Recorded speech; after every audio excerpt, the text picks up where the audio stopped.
আজি আহিনৰ পহিলা দিন।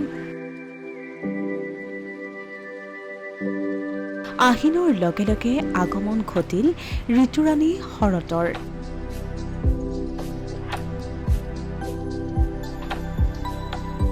আহিনৰ আগমন, আকাশত শুকুলা মেঘ, পথাৰত সেউজীয়া ধাননি, নৈ পাৰৰ শুভ্ৰ কহুৱা। কি যে এক সুন্দৰ সুবাস! আহিন মানেই যেন এক সুকীয়া অনুভূতি। আহিন মানেই যেন শৰৎ।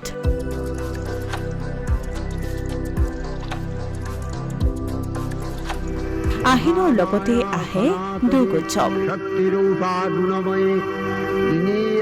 তবু প্ৰকাশ বিভিন্ন দেবী নাৰায়ণী, আবাৰ ব্ৰহ্মশক্তি ৰূপা ব্ৰহ্মাণী, কখনো মাহেশ্বৰী ৰূপে প্ৰকাশমানা। আহিন কেৱল এটা মাহ জানো, আহিন মানেই জানো এক আবেগ নহয়। আহিনৰ সুকোমল বুকুচাত কি থাকে? হাজাৰ আশা হেঁপাহৰ সপোনৰ ৰাগিৰে আহিনে বুকুচাত কঢ়িয়াই ভৱিষ্যতৰ সোণালী সপোন। অসমীয়া সমাজৰ জনজীৱনৰ এটা মধুময় সময় এই আহিন মাহ। ঋতু পৰিৱৰ্তনৰ লগে লগে সলনি হয় সময়। প্ৰতিটো ঋতুৰে থাকে সুকীয়া সৌন্দৰ্য, মন পৰশা মাদকতা।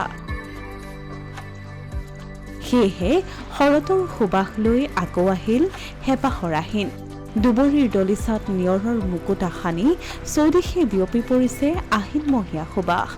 আহিন মানেই যেন শৰতৰ আগমন আৰু শৰৎ মানেই সৃষ্টিৰ সফুৰা। গ্ৰীষ্মৰ আঁচলত ধৰি আহিছে আহিন, আহিছে শৰৎ। গ্ৰীষ্মৰ প্ৰখৰ উত্তাপত দগ্ধ প্ৰকৃতিৰ বুকুত যাদুকৰী তুলিকাৰে স্নিগ্ধ পৰশ সানিছে ঋতুৰাণী শৰতে। শান্ত সমাহিত চোতশ্বিনীৰ পাৰত হালিছে আলফুল কহুৱা।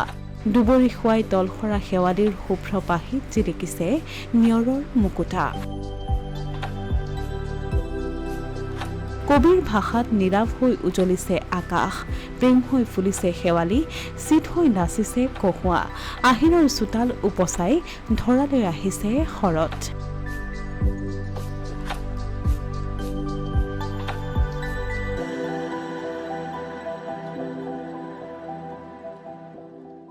প্ৰতিটো ঋতুৰে নিজস্ব মাদকতা আছে আৰু শৰতো নিজস্ব স্বকীয়তাৰে সদায় অনন্য হৈ আহিছে।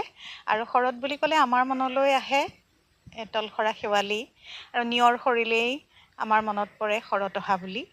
আৰু যেতিয়া আমি দেখোঁ যে কহুৱা ফুলে, কহুৱা ফুলি ব্ৰহ্মপুত্ৰৰ দুয়োপাৰে একদম শুকুলা হৈ পৰে, এটা মনোমোহা প্ৰতিচ্ছবি আমাৰ চকুলৈ আহে।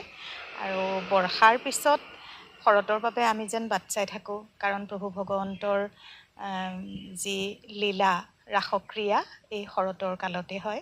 সেইকাৰণে কোৱা হয় শৰতৰ কালৰো ৰাত্ৰি অতি বিতোপন। গতিকে এই বিতোপন পৰিৱেশটো আমাৰ ভাল লাগে।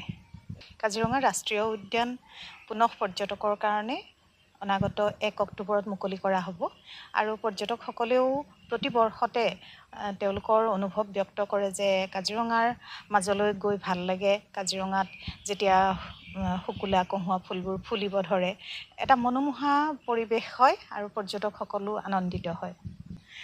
এই শৰৎ কালতে কেইবাটাও উৎসৱ উদযাপন কৰা হয়। গতিকে এই শাৰদীয় উৎসৱত মানুহৰ মন উতলা হৈ থাকে, সকলোৱে সেইকাৰণে শৰতৰ বাবে বাট চাই থাকে। অসমীয়া প্ৰতিদিন ডিজিটেল সংবাদ, কাজিৰঙা।